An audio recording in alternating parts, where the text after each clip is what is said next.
bayırları, taşları aşarak ondan sonra şekerden çocuğu çiçeklere şaşarak bakıyor.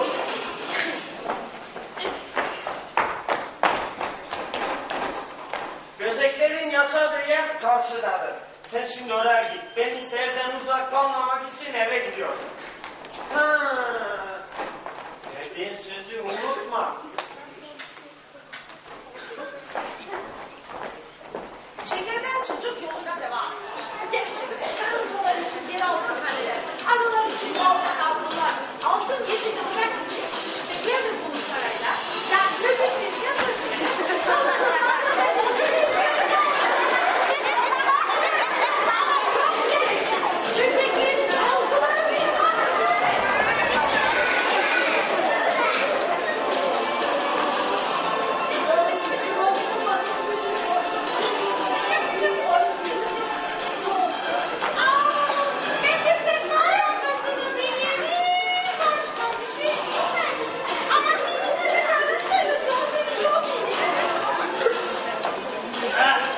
Ben sadece yemek taşımasını bilirim.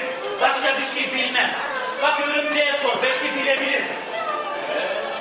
Ben ağır başka bir şey bilmem. Belki yaman ağrı bilir.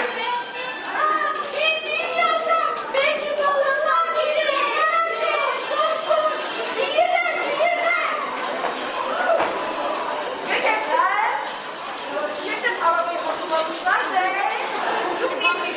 Doğru balıkların yaşadığı dereye gitmişler. Orada da kimse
gelsin şekerim. Gelsin. Hadi gel ben zaten yalnızım. Sen bana gel. Hadi gel. Çocuklar annem canım parayı alır almaz doğru baskıcı marka gideceğiz. Baskıcı markaya.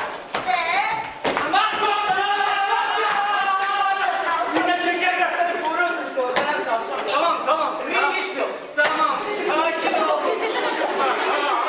Böyle çocuklar ne güzel ha. Herkese istediği şeyi verdi. Ama böyle bıyıklı amcalar. Evet, tabii amcalar bıyıklı olur. Bir gün babalarınızın cömertliği tutmuş sizlere para vermiş. Yok. Dur. Vermedi babamız. Ya Fani amca. Fani amca verdi sizlere Yeah. para. Neden? Bir çocuk bulduk. Bir çocuk bulduk başladık. Yalvarmaya. Ya o çocuk, yanladığınız çocuk şekerden miydi? Evet. Ya gözleri pişmiş bademlerini.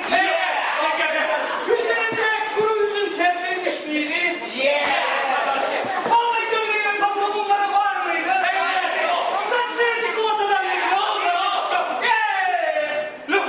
Doğru, o benim çocuğumdu. Çak. Rengisini unutma. Unutma. Şimdi de komşuhaneye gideyim, benim çocuğumu alayım.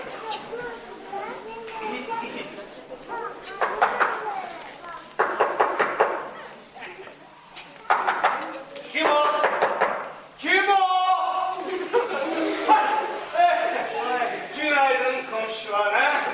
Nasılsınız efendim? Sizlerde ne var ne yok? Hiç değilsiniz inşallah.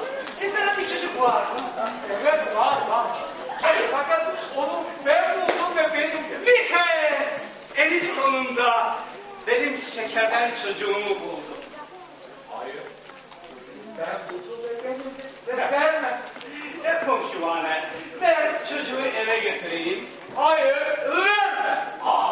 Ver çocuğu dedim. Hayır, verme. Ver. Verme.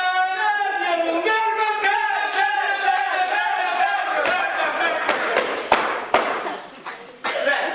Vermem.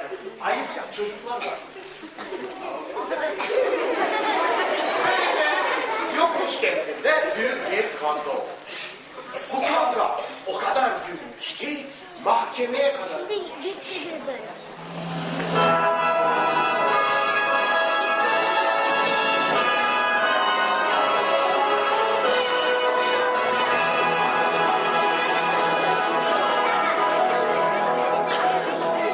O gün mahkemecinin 101. yıl dönümü.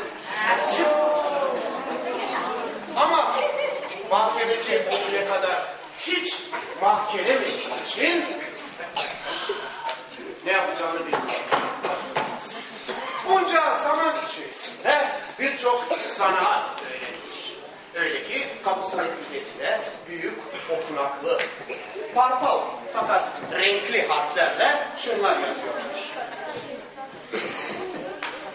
Jean-Jacques Rousseau, minister za naturalni работы.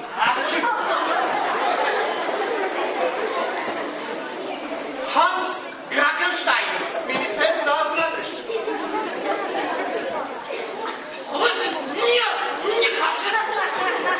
Minister za kulturę. And finally, 12 points go to Popcha.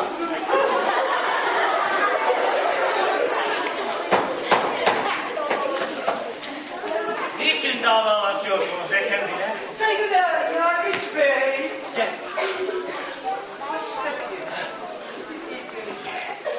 Ben bu sakallı adamdan daha önce o benim şekerden çocuğumu almış, götürmüş. Tamam. Gel. Koş. Anlat. Bu adam nerede kadar dava açarsa atsın, çocuğu Tamam. Çocuğu oldundur. Sen ne istiyorsun adam? Ya Haşmettin, nasıl olabilir böyle bir şey? Bu adam arabacı. Çocuklar o şekilde tahtadan olurdu. Çocuk benim, tamam mı? Tamam. Adam haklısın. Arabacısın. Ne istiyorsun? Tahta ağlamam, çocuğu ben buldum ve çocuk benimdir. Tamam. Ya o da haklı. O bulmuştur. Ne yapmışsın ki adam? Saygıdeğer Yargıç Bey, şeker hamurundan o çocuğu ben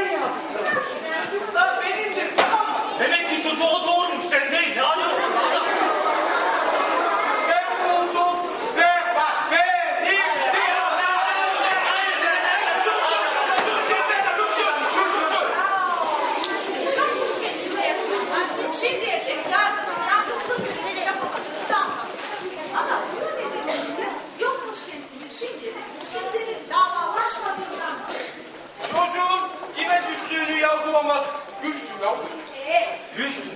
O için şekerden çocuğu çağıralım. Yoluna kime gitmek istediğini şovamam. Şekerden çocuğum. Yakalamayız bu da yapıyorlar. Gelin bekçisi çocuğu tutmak için göndermişler. Çocuk babalar kimse diye bütün millet sabırsızlıkla beklemiş. Bekçi dönmüş ve... Ha? Çocuk ya. Aa, çocuk kaybolmuş. Çocuk yok.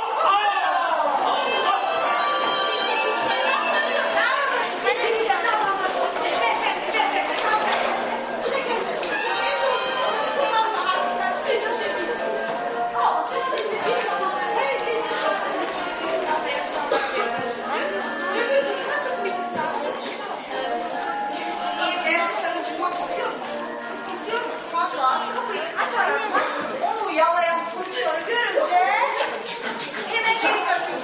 Çocuklarsa sanki inatçı bir kapının önünde oluyor. Çocukların gittiği zannederek korkup şöyle bir şey ama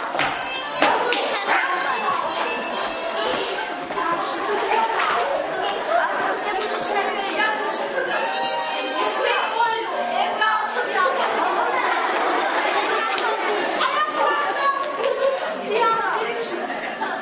Sırtından şöyle siyah deriden altı var. Başında da dolgunlardan yapılmış çok güzel kuşlar. Tabii karşısında da kara suları bulmuş.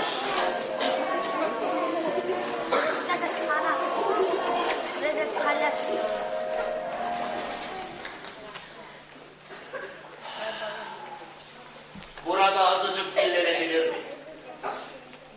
Kimsin sen amca? Ben dünyayı 9 kez dolaşan kara şumarayım. Dünyayı ben de bir kez dolaştım. Böceklerin diyarına gittim. Sonra balıkların dünyasına. Büyük ormanların arasındaki dağlara gittim. Fakat hiç kimse ayı, kurt ve tilkinin nerede olduğunu bilmiyorlar. Bu çok kolay.